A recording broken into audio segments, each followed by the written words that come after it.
Hello and welcome everyone to episode 71 of One Piece at a Time, the One Piece read-through podcast where we read and discuss 5 chapters of the One Piece manga each and every week. I'm your host, Derek Bittner, and I'm joined by my wonderful co-host and freelance letterer at Shonen Jump, Brandon Bovia. How you doing, Brandon? Doing pretty good. I'm, of course, I'm Brandon Bovia, letterer of manga like Dragon Ball Super, Kaiju number 8. And in the case of Shonen Jump, quite literally just those two, because the Naruto spinoff I was working on had the last chapter came out like a couple minutes ago. Oh, wow. Yeah, so I'm now officially I'm back down to 2. What? I'm sure I'll have another one in the pipeline at some point for Jump, but Oh, I'm sure. yeah. Oh, they like to keep me busy. Yeah. There's always something coming out. Who knows? Maybe they'll put you on One Piece. Oh, if there's a One Piece spinoff and the regular letterer is too busy, I'll take it. Yeah. You don't hear about too many One Piece spinoffs, actually. Yeah, I almost worked on one. Oh, I didn't realize busy there was for one. it. It was like they do a thing where are you familiar with the series Dr. Stone? Yes. Yeah, the manga artist for that, whose name I am forgetting, he remade a couple chapters of like prior One Piece chapters. Like he just like redrew them in his style. And then there was also the the one I got asked to work on was like the like Sanji spinoff by the Food Wars guys. Oh, okay. Yeah. We're like it's not even really like it doesn't feel like a formal thing as much as it's just like they just kind of like put one out once a year. Yeah, they just come out really randomly. Yeah, I don't know. Maybe we'll talk about those if we catch up and nothing. We got to talk about something.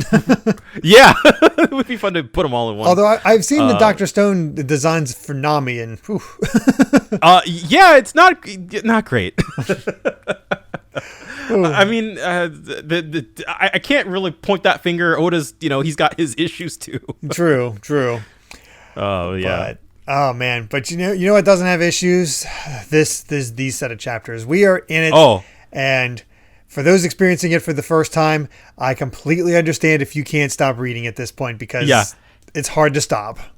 I've seen just like so many stories of folks being like, yeah, I started with you guys, but then just like zoomed ahead. Like, yeah, because of stuff like this, I want to zoom ahead. Yeah, right. I gotta wait.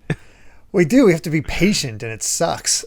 But there's only so much we could talk about per episode, so it's just the way it has to be. But let's get into it because there's a lot to discuss with chapter 326, Mr. Iceberg, and Gedatsu suddenly awakened the legendary boss of the Earth. Just a giant mole. Yeah. A giant mole, and he's got the little like rising sun Japanese flag like on his helmet. You know what? I am willing to take the arrival of this mole rather than the stupid Gedatsu jokes. Let's have his story actually start somehow. Yeah. This is, hey, it's something. Yeah, you know what? I will take. It's not the same joke. Yeah. All right. Thank God. But we begin with Sanji in Water 7, riding around on his own and daydreaming about having a date with Robin and Nami, which that'll never happen. But his creepy face freaks out the saleswoman. He's just doing his shopping for food, and at the same time he spots Robin walking behind that person in the mask, I should say, that got her attention before and said something about CP9. And Sanji spots her, runs after her, turns the corner, and she's gone. And they're it's gone? Just water. Yeah. It's like, where could she have gone? I have pretty good memories of this arc, but I don't remember who exactly the person under the mask is. But I think I think I know what happened here. But yeah, they're just gone. I don't remember at all. It's been too long for that. Yeah, I remember the major beats of Water 7 and why it's so good. Yeah. But there's these little like details like this and I'm like, oh. Yeah. There's other things that I think I'll just wait until they pay off before I point them out. But like this arc feels so tightly constructed and there are so many more moving parts already. It feels like Oda just like has these little bits of like, he's putting down the breadcrumbs. Yeah. And they're everywhere. Oh, without a doubt. And just the way everything interconnects, because he can't find Robin, and all of a sudden he looks up and he sees Kaku leaping over, heading towards the Mary, And he's like, Usopp? Because we just have that common thing. Yeah, and then I like Sanji's like, what's up with this town? Or is there something wrong with me? Yeah. Good question. But yeah, I don't know. There's something fun about Kaku's design. Really do. Yeah. Do like and there's something funny about just Sanji just looking up and being like, wait, what? Yeah. What's happening? I mean, same sort of thing with Zoro. It's just Kaku leaps up, says, excuse me. It's like, it just starts his inspection. It's like, badly damaged. Vast needs to be replaced. And Zoro's just like, wait a sec. You're not Usopp. Right, yeah. See, this one makes sense because he's, he's in the middle of a nap. Yeah. So he's just kind of like, oh, it's just Usopp. I mean, we haven't seen that many people with long noses, so yeah, it's definitely a unique trait. It's a good joke. Yeah. But yeah, we get sort of an introduction to Iceberg. In order to build a ship quickly and efficiently, we can't just be an average body in mind. And they're so efficient, especially Khalifa. Khalifa's a hell of a secretary because they've already done a full background check on the crew. Yeah, that was fast. The total bounty being 239 million. They started out in the East Blue. They have 7 members. And she's like, all right, I got it. And it's like, I'm Iceberg. This is a pet mouse I just picked up. His name is Tyrannosaurus. Just like he just came up with a name on his own. It's adorable. And I like how Iceberg's characterization is a lot of fun because he seems so serious at first. And then he gets the strangest faces because Khalifa runs down this super busy, super packed schedule. And he's like, I don't want to. Yeah. And then she's like, I'll cancel everything. That face of his, it's just freaky. Oh, I like that he just owns it. He's like, I'm powerful enough to be able to do whatever I like. He's just like, he's kind of spoiled. Yeah, and Usopp just like, you're a failure of a male. He's like, he's pretty spoiled, Luffy says. And that sets off Khalifa, who just starts kicking at all of them. Poor Usopp gets bonked right in the nose. Yeah, I love that Luffy and Nami get out of the way, but Usopp and Iceberg himself just completely eat it. Yeah, she doesn't aim very well when she starts kicking. and this sequence is just full of gags. Yeah, it's great. Please don't be rude to him. The Iceberg, again, I can't get over Iceberg's design. It's so strange. It's like he's real lanky. He's got those lips. Yeah, and we get to see the letter from Kokoro. And it's just like, check out the ship with a kiss mark on it. And he immediately rips it up. And he's like, he just rips it up. He's like, hey, we want you to help. It's like, yeah, I'm going to help. It's like, why'd you tear it up? Oh, the kiss mark was creepy. Yeah. I love like the subversion of expectations because you think like, oh, they're going to have to like, he's the mayor.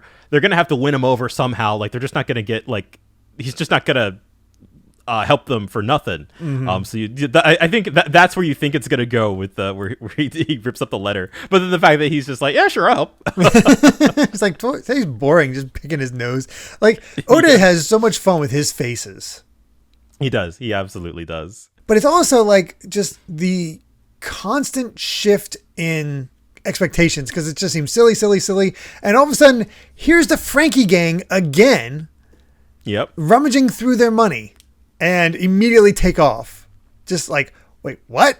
It's amazing that like they not only, they had the balls to do this after getting completely wrecked by Zoro. They look like these are the same guys who were at the Mary. Yeah, they're all bandaged up. Yeah. So it's just kind of like, oh, we'll go harass the other Straw Hats, even though we just got a massive beating from one of them. Yeah.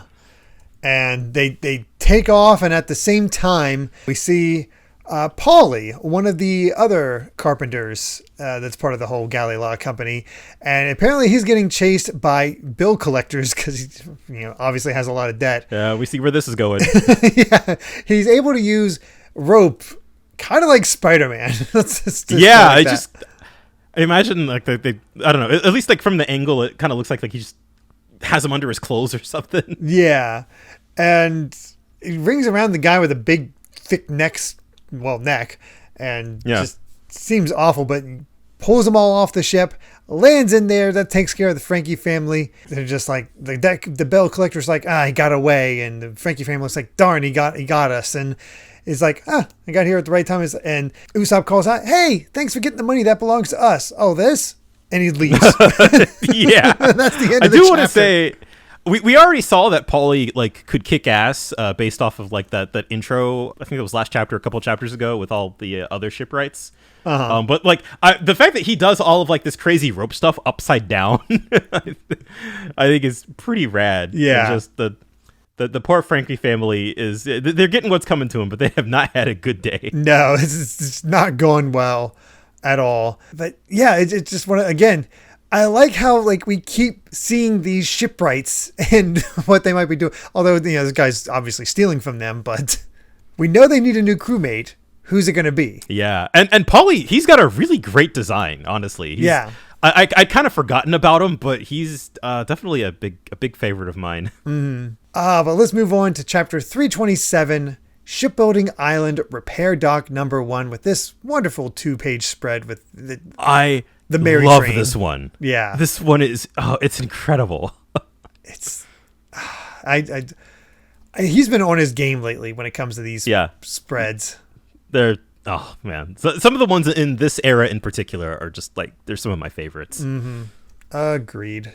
Turns out we didn't have to worry too much because he's immediately caught by Rob Lucci, the Galley-La's company Sawyer and tree nail foreman. And Paulie's just like, hey, I'll remember this, Lucci. And all of a sudden, the bird, Hattori, the pigeon, just starts talking to him instead. It's like, hey, don't pay back your debts with other people's money. It's got a talking pigeon. God, I love that the shipwrights are all just, like, they're just so wacky and unique characters. You could just see their personalities really coming through.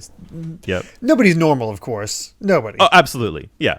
And he's just like, oh, hey, we got it back. And Nami's like, why weren't you going after it? Because and Luffy's like, the pigeon said I'll go.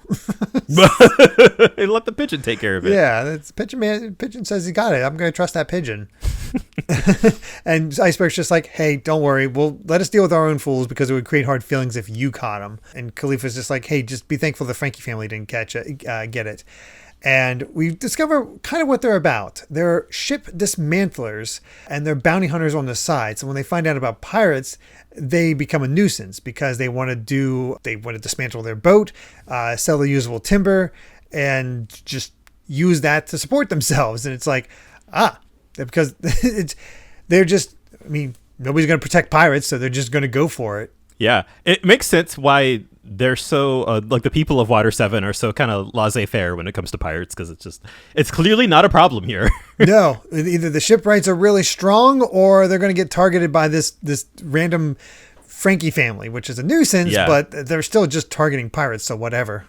Right, yeah, so it's kind of you let them go. It's sort of like I feel like it's sort of similar to the warlords, although it's certainly a lot less threatening. Yeah.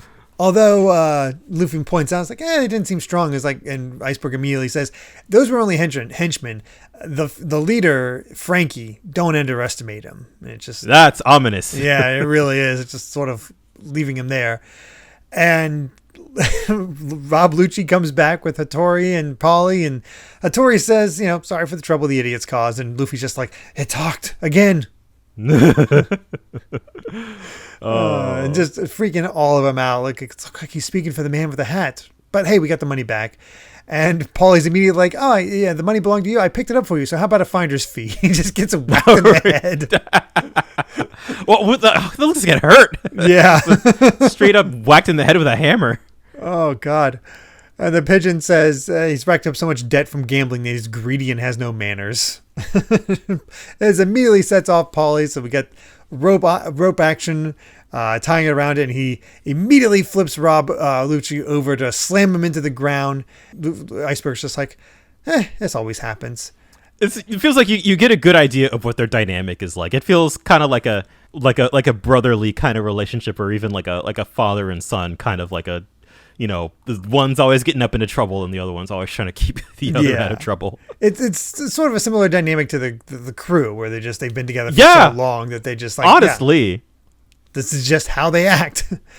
But get to show off what Rob Lucci's capable of, because despite that heavy swing from Paulie, he just sinks his fingers into the ground. Right, just all right, himself. Concrete, just. And it's like, oh, just able. Oh dear God. Yeah. I feel like that is enough to sell. Like, and again, you already saw that Paulie was plenty strong. And all of the Galley-La shipwrights are pretty strong. But there's something about seeing Lucci just like He's like, no, he's like, nah, no, sell it. Yeah, exactly. And Luffy immediately calls out, "Hey, you with the goggles! It wasn't the person that made fun of you was not that guy. It was the pigeon."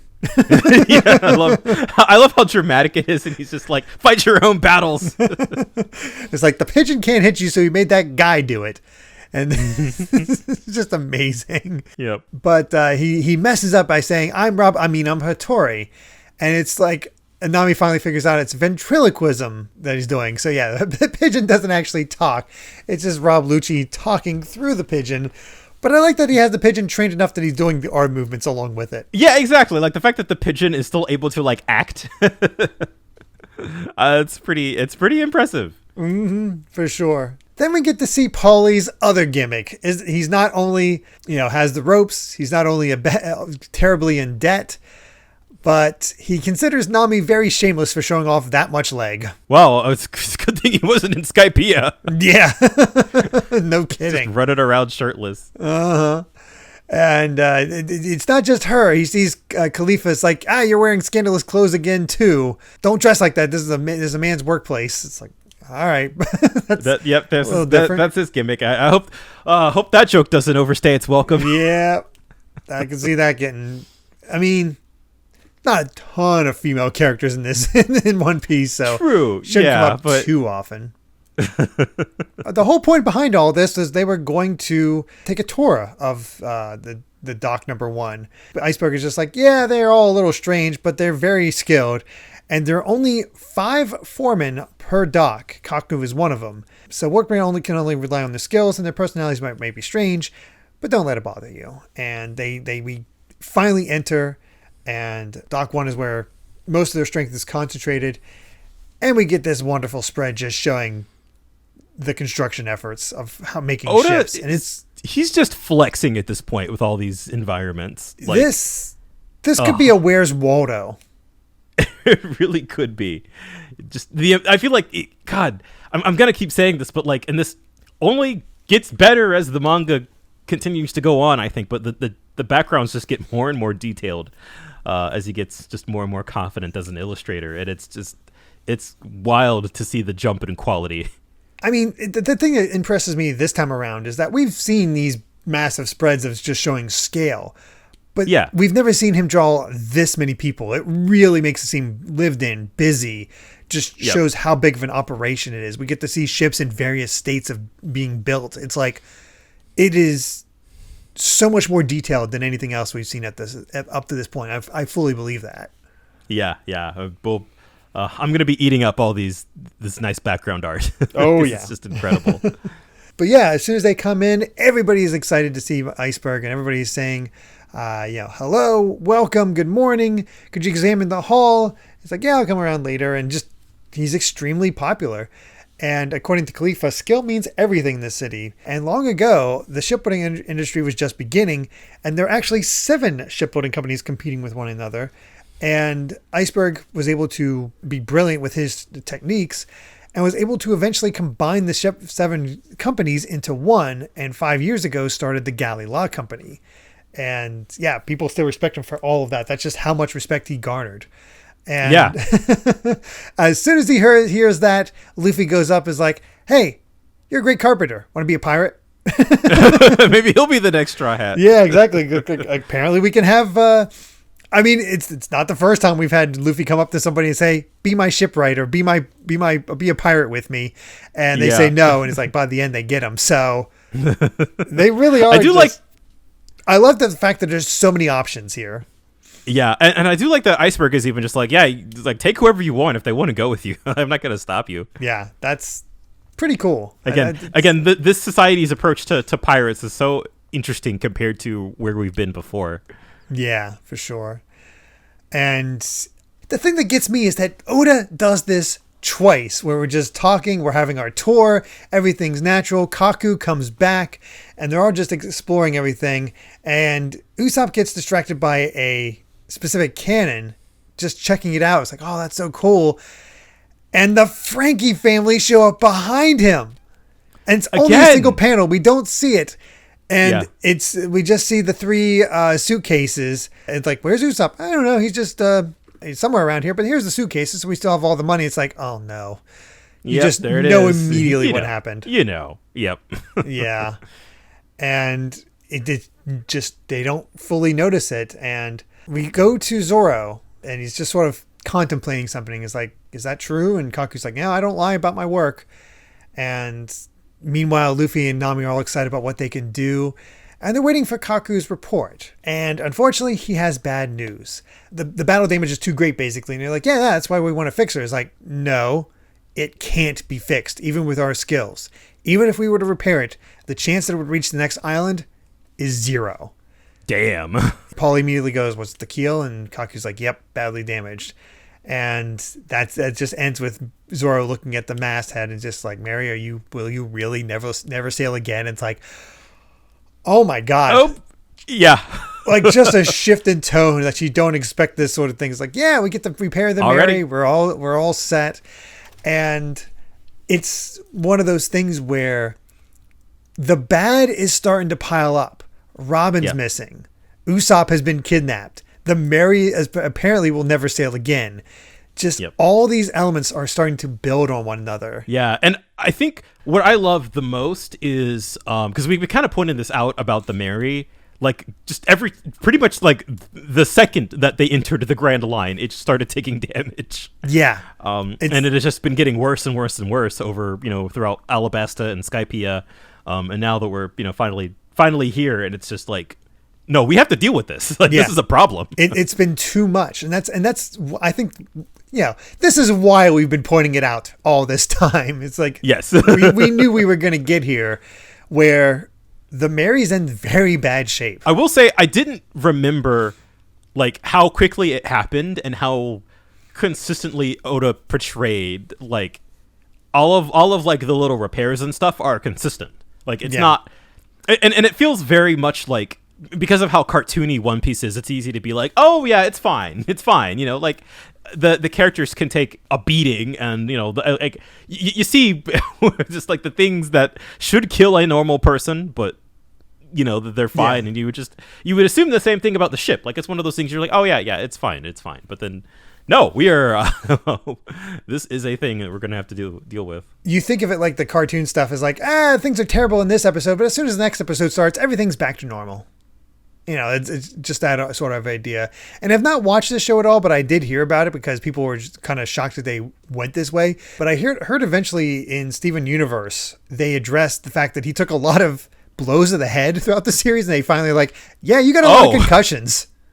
Oh boy. This is not good for you. Yeah. That feels very much like a classic cartoon, like, again, we talk about Looney Tunes all the time in reference to the kind of like slapstick humor in One Piece, and just, everybody's, fine. But there are some things that just like aren't fine. And I really respect the patience and the build up to this like subplot with the Mary. Yeah. Because like if you were looking for it, you'd see it. But if you weren't, it's just like, it's taking some beating, but it's fine. It's like, it's more impressive that it's like, wow, he's keeping track of all these things that they've had to do to this ship. Yeah. And I think he does it better in the manga. I don't know if the anime keeps all those repairs on at all times. I can't remember. I know at least like the mast and like the I would say so, yeah, at least as far as I remember it, like in like the openings and stuff. Yeah. I think they do kind of keep track of that, but as far as episode to episode, I'm not entirely sure. Yeah, I'm not sure, but either way, let's get to chapter 328, the pirate abduction incident. And with Ganatsu, we have the Sky Boss versus the Earth Boss, and I think the Sky Boss is winning in this case. That mole got punched out. It's interesting that the kanji on the helmet, it just says number. I'm willing to believe that it probably says number 1. We can only see one side of it, but right. I am. It's just a dumb little thing I was curious about. That's funny. So we begin once again with Sanji, who has met up with Chopper, And Chopper's apologizing. I got so absorbed in the books that I didn't even realize that she went missing. And Sanji's like, I don't know who the masked guy is, but I have a bad feeling about this. Especially with what Aokiji said recently about her. It's like, let's get back to the Going Merry. Let's see what's going on. And yeah, it's definitely ominous going from that woman is trouble to, oh, now she's gone. Yeah, now she's gone, and a lot of bad things are starting to happen. Yeah. It's not great. But, Zoro's just sort of contemplating on the Merry, and then just sort of setting a mood. And Luffy is immediately upset. It's like, wait, you can't fix it? Why? You're supposed to be great carpenters, and if money's the issues, we've got all you need, so fix it. And Kaku's like, no, that's not the problem. No matter how much you're willing to pay, the ship cannot be returned to its original state. And he's just like, it's impressive that you actually made it here with what it's actually like. And they explained the whole system of the keel, the wooden beam at the bottom of the ship that extends from stem to stern, which is basically serves as the foundation. So everything builds out from that keel, and that's what makes it, its own unique ship. It's basically the essence. But once it's seriously damaged, there's no way to replace it. It would be the same as building a ship from scratch. So it's basically just waiting to die, nothing more than a stack of wood. And it sort of upsets Nami. It's like, how could you say that about our ship? It's interesting. I don't know anything about shipbuilding, so I don't know how true to life all of these details are, but it's interesting that Oda dedicates a lot of time to, for the Galley-La folks to explain, like, we can't build you the same ship twice. Yeah. And that basically, it's done. The Going Merry that's it. It seems designed to address anything a fan might be saying about how they could save he wants to impress upon readers, there is no saving the Merry. Like, we can make a similar ship, but no one can make two of the exact same ship because of different trees, different quality of those trees, the size, the curves, everything about it. They can never be built exactly identically. And since you're, been on it, and since you have such a strong connection to it, you will feel those differences. It will not feel like the original Going Merry. Yeah. And I think that's crucial, I think, to highlight that, it's one of those situations where it feels like they're both right, Mm-hmm. Yeah, there's no good answer to this. You feel it, and again, we don't get Luffy's thoughts. We just get little memories again to when they first started sailing on the Going Merry, and he kind of remains expressionless. Iceberg's just like, well, this is still a good opportunity. Just accept it and buy a new ship, and you have the money. So, continuing to sail on such an outdated vessel is bound to cause you trouble eventually. And Luffy is stubborn here. It's like, I don't want to change ships. Our ship is the Going Merry, and if we make repairs to it, we'll be fine. And I'm not going to believe you. It's because you don't know what a stubborn ship she is. And for reasons we'll get to in a little bit, I really like Iceberg's response here, because he's basically calling into question Luffy's leadership as the captain, where he's just like, you're willing to sail her until she sinks, mm-hmm. You're gonna put your entire crew in danger for that, kind of just calling him naive, basically. Yeah it's one of those it reminds me of those times when Vivi would call out Luffy's leadership. It's sort of like another test of leadership for Luffy. Exactly. More than just having to beat somebody up. It's great character development for him. It's where we get these character developments for him, where what it means to be a captain and what he's willing to do as captain. It's pretty great. But hey, it's like, when you decide to buy a ship, I'll help you out. You've got 300 million. So we can build you a brand new ship, and Khalifa hands them a catalog of new and secondhand ones, study the prices.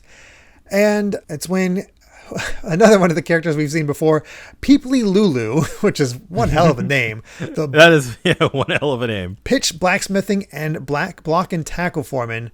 It's like, yeah, they seem to be world government officials again. Shall I chase them away? Tell them we're not here. And he's like, oh, yeah, Peeply. No, Lulu, deal with that bedhead. And he pops the one little hair that's stranding out, and it just pops out on the other side. It's just like, I love it. Even the Iceberg's he's just got that WTF face. Yeah, Iceberg has some great faces, and I love how every shipwright is just weird in some way. Yeah, they're all weird, but Oh man, not to crap on the Inaru's vassals again, but it really is like you kind of know immediately what they're all about.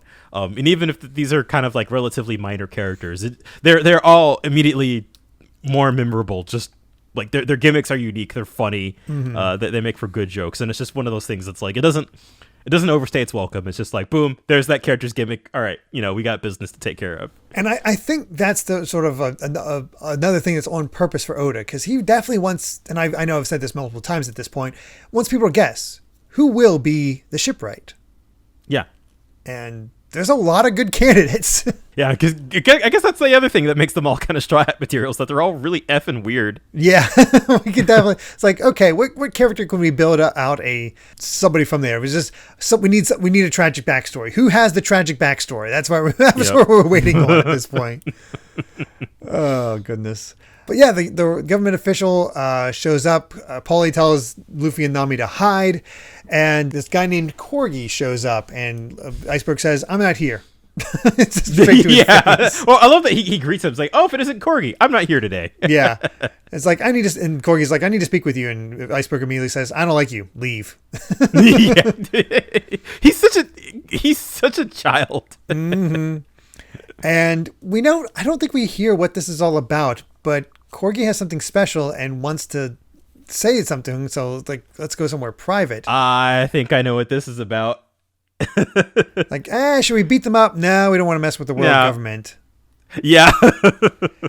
And because they had to hide and move the cases, Luffy realizes the briefcases are actually kind of light.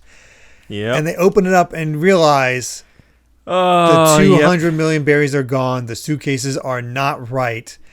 And they immediately start asking Paulie, like, it wasn't me. All of a sudden, Lulu talks to Kaku. He's like, weren't you with the Franky family earlier? He's like, huh? I haven't seen them today. Oh, I could have sworn I missed that joke. Oh, really? I missed that joke the first time. Yeah. And that's when Nami realizes that was Usopp. He was with the Franky family. It's like, yeah, he was with them, although it looks like more he was being carried away. And that's when they realized he was kidnapped. And Luffy bolts off. Yeah. He's just like, he doesn't even know where he's going, basically. Yeah. And Nami asks, all right, where's the Franky family hideout? It's like, it's not really a hideout. It's just where they dismantle ships. It's actually near where your ship docked, northeast from the Rocky Cape, called the Franky House. And Luffy's gone at this point. So Nami jumps on the Agara and asks to be taken back to the ship to safeguard the 100 million that they have. And it's like, all right, let's get Zoro and teach him a lesson, and just hoping that Usopp's okay. And she's going through, driving like mad. The Gara's really going for it. And then all of a sudden she spots a crowd, and oh God, your heart breaks. Yeah. You just see Usopp bloodied and beaten up on the ground. Yeah. Just completely, bloodied. It's I don't even know how to put it. Just like your heart breaks as soon as you see it, because we've seen Usopp beaten up before, but I just, the way she approaches him and just the immediate despair. It's like, it's my fault that I'm so weak. The money was stolen and I can't face the others because we were finally going to be able to fix the Mary. And that drives in the other part of this. Usopp cares about the Mary the most, and he has no idea the shape it's in. Yep. And it's just kind of, it's heartbreaking. It's broken him. Yeah. It's this memento from his hometown. They worked so hard for. And you can see how serious it is when Nami just says, don't worry about the money. We'll get it back. Oh boy, man. Ooh. Things are moving, man. Oh yeah, they are. It's like you mentioned to me in our chat. It's like the tone shift is just on a dime. Yeah, completely on a dime. But with this point, the tone has shifted. It's not going back and forth anymore. Yeah, that's. And we'll get into it. We'll definitely get into it. But let's get to chapter 329 with My Name is Franky. And Gadatsu brought down the giant mole boss. Oh, good for him. Good for him. We'll see where that goes. But hey, again, it's still somewhat more interesting than what was happening before. Yeah. But Nami realizes that his injuries are really severe. So she leans him up against the wall, says, all right, I'm going to go get Chopper. We're going to come back and tend to your wounds. Just stay here because their hideout is up ahead and we know we're going to go bash our heads in. So don't worry about the money. Yells at the people watching and then takes off, get onto the Yagra. And she's just left with the thoughts of what Usopp and Kaku have been saying about, wanting to fix the ship and the ship being unfixable. And she's like, whether we decide to hire someone to make repairs or buy a brand new ship, will have to spend all 300 million to make it happen. We need that money. Yeah, either way, the money is essential. Yeah. Meanwhile, Zoro has informed Chopper and Sanji what the state of the Mary, and they're just like, what do we do? Because everybody's attached to it. And they're like, well, those three are going to come up with a solution. And the ship looks the same, so how is it not doing well? It's so weird. Zoro points out something. It's like, humans can become stronger and more resilient each time they cross the sea, but ships, they accumulate stress and damage. I find it interesting that Zoro's the most level-headed about this whole situation. Like he's the quickest to accept it. Yeah. It feels like. He is, but you can feel that he still feels that same remorse, but he's just like, there's not much we can do about it. Yeah, you can't change reality. Yeah, at all. And then just laying out, so we got the going Mary problem. What happened to Robin? It's just an upsetting afternoon, and all of a sudden, here's Nami, and it's just like, oh boy, got from bad to worse. Yep.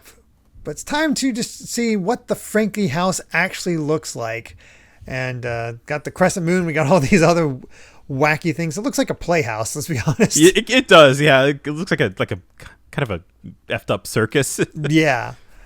And we got our usual crowd. Like, how about that, bro? And it's like, wow, that's amazing. I can always, with this much, I can get that thing I've always wished for. After all these long years, it's taken such a long time. But every time we got money, about my dream on the Agro Bull Race, and I broke. Every time I caught a criminal on the bounty, we threw a party and I broke. Just like, these guys are not great with money. It seems Franky specifically. Yeah. And it's like, all right, we never managed to save up, but now we finally have it. Well done, guys. It's not much, but here's 5 million berries. Eat and drink all you want. And then as they're celebrating, the door explodes. And you're like, oh man, Luffy found them. That was my first thought. I was like, man, Luffy mine too. Found them. And we see Franky's face, which looks to be a mask or very steadfast. It's hard to tell with just that one image. There's some, like, you don't really get a clear shot of him in these scenes. I think and I think it's probably on purpose. Like, the framing around it is so tight.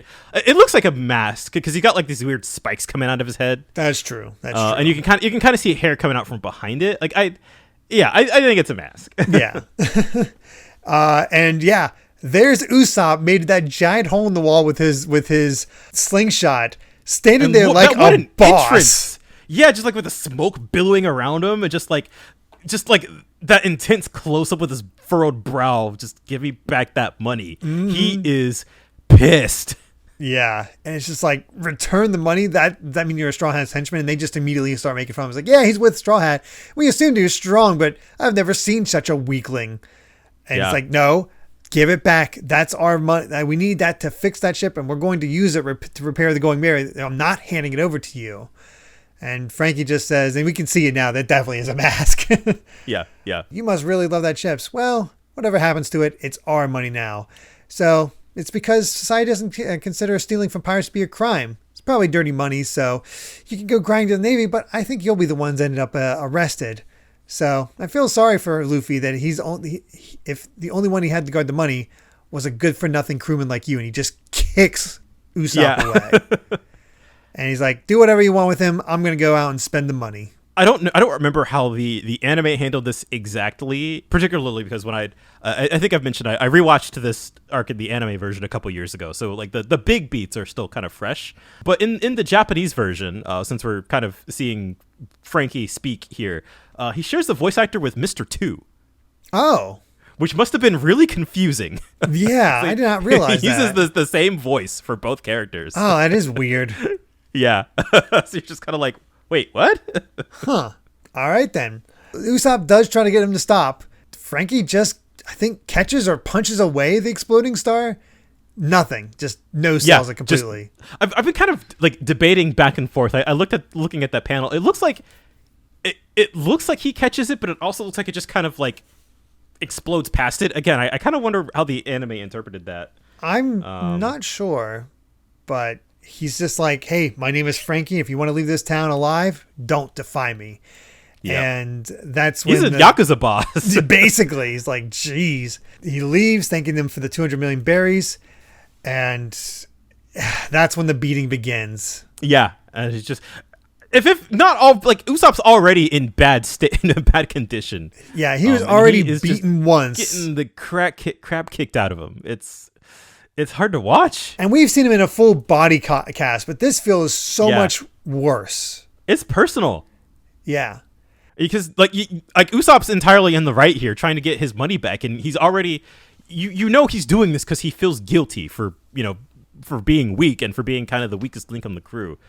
So he's trying to prove himself, but is just getting beaten down. Yeah, just utterly dismantled, and we go back to the ship and Nami's all by herself, loaded up with weapons and guns. It's like, I have to protect this ship. It's funny to see her with a gun. It's funny too that the I distinctly remember the anime opening for this arc. Like they use a bunch of kind of like random clips, from the manga that they hadn't gotten to yet. And one of them is like the shot of Nami with the gun. And I'm like, this is a complete one-off. Why did they choose this? I guess they just thought it made her look cool. Yeah, it did. Yeah, true. The rest, because she's by herself, the rest had gone to go get Usopp first. But of course, he's not there. But there is a trail of blood. And they're like, oh no, he couldn't have. And yep.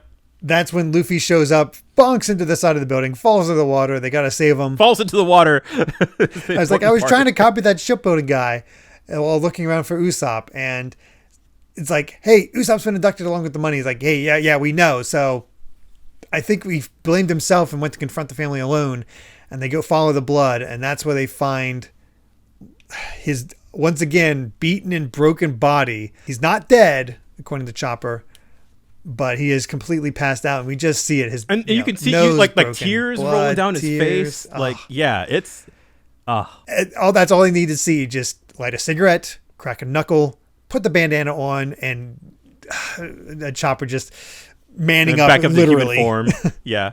Hang on, Usopp. We're going to go demolish that house. What a badass shot, by the way. Yeah. We haven't seen them lined up like this since Nami, and it's pointedly another one of their own. Yeah. Oh, man. I knew this was coming, but just the chills. Well, I for one was glad that this was not the end of the chapters we were covering for this episode. Yeah, I think I would have lost my damn mind. I know, right? We do get to see what comes after this, but yeah, chapter 330, it's decided, and apparently after beating it up that mole, he made it enslaved and altered its helmet, and they can ride around. Made it a Gundam.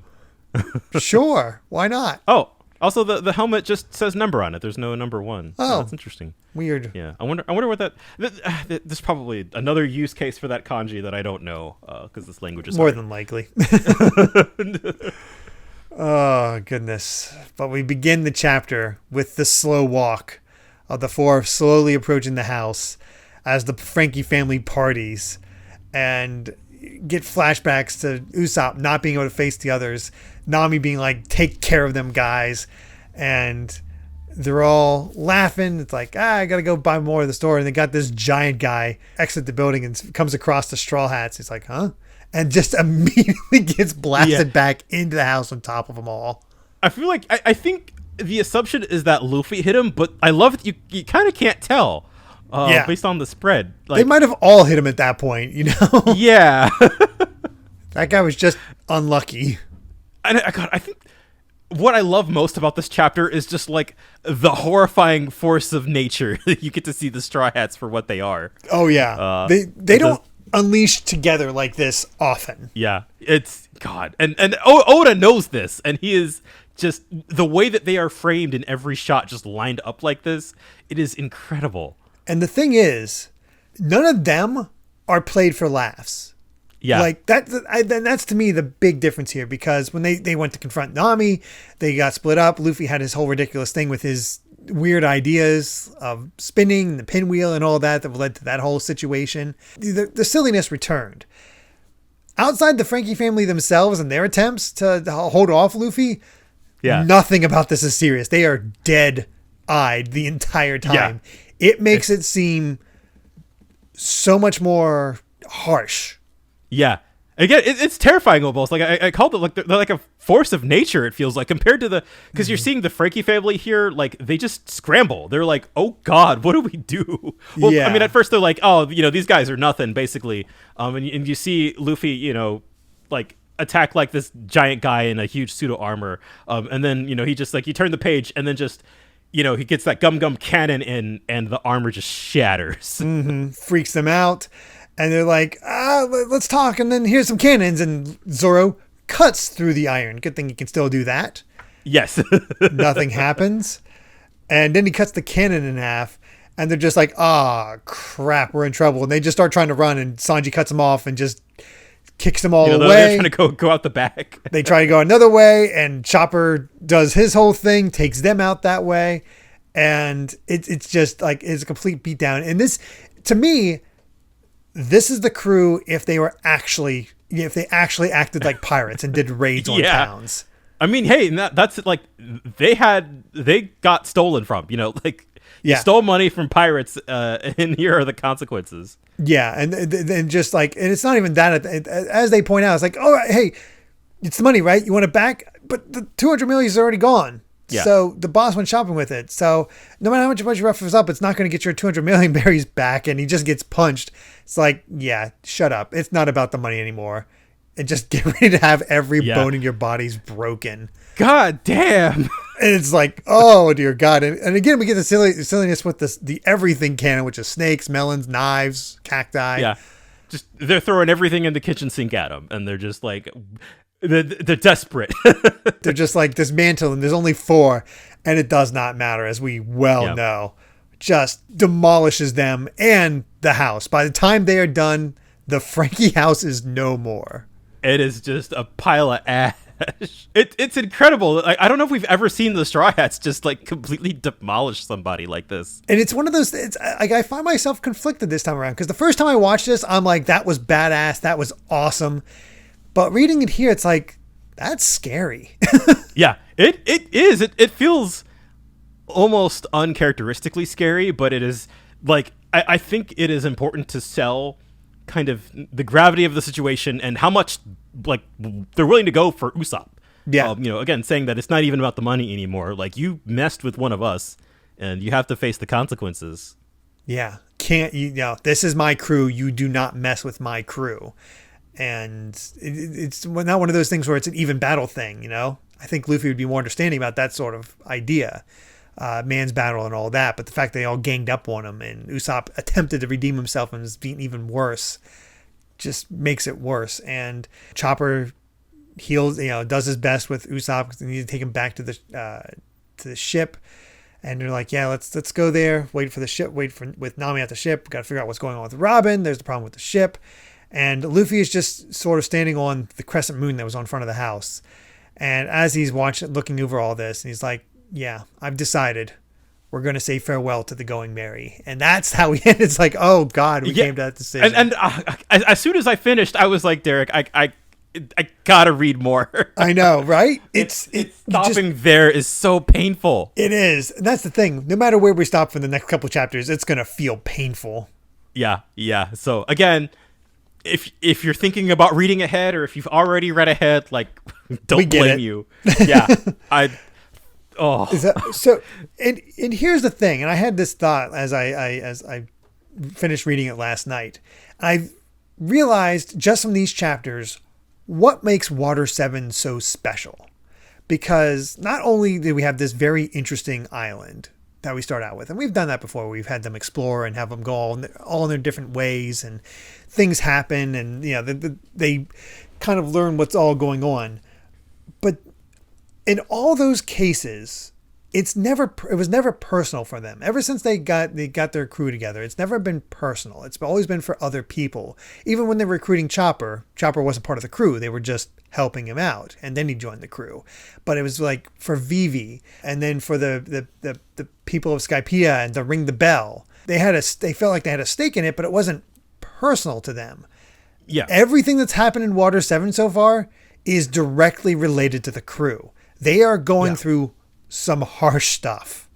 And it feels like this is the perfect time for this, because we've basically had like 2 major story arcs with the crew kind of assembled. And now it's like, okay, they've been kind of, like they've had like physical kind of outside trials, but now it is like testing their ideals and like them as people.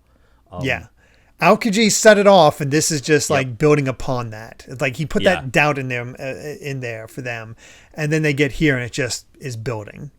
Yeah, and I think that's probably why this arc resonates with so many people. That even after when you think about it, this arc's like 19, 20 years old. In real life. This is chapter 330. It's the current manga is getting closer and closer to chapter 1100.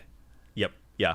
So, and I think despite all of that it is generally considered to be the best arc. Yeah. For most folks, it is, if not the best, like, top 3, top 5. Easily. And as I'm going to keep saying, it is still my favorite. And I am reliving why that is the case with every chapter. Yeah. It's just absolutely. Seeing these characters just pushed, and having to make hard choices is so... It's heartbreaking, but it's just like damn, this is a good story. And this is only the beginning. We have scratched the surface. Like, I'm pretty much aware that this arc does not end until chapter 420. We have 90 chapters of trials for them to go through. Oh, I can't wait. I absolutely can't wait. Yep, same here. I'm so looking forward to it. Man, with that, I believe we've said all we've wanted to say about chapters 326 to 330 of One Piece. Thank you so much for listening, and you can find more of my ramblings and stream VODs over at BitNerd Games on YouTube, or BitNerd with an underscore at the end on Twitter. And Brandon, where can everyone find you at? I'm at Brandon Bovia on Twitter, talking about anime, manga, games, and my job. Like I said at the top of the show, I finished working on Naruto, so that's cool. I don't have like any other Shonen Jump stuff in the pipeline currently, but I imagine that will change very soon. Yeah. Because Naruto is bi-weekly, so I haven't been in like the main weekly Shonen Jump magazine for a good hot minute now. Not since like kind of late last year. So I'm interested if they'll probably get me back on something, and I'll be sure to let everybody know what that is when I can say so. Sounds good. And if you'd like to help us out more, you can support the podcast over at patreon.com/Derek Bittner. That's DerrickBitner to listen to the next episode 3 days early. And make sure to return next time as we discuss chapters 331 to 335 of One Piece. So until then, my friends, bye. Remember to take life one piece at a time, and I can't wait for next week.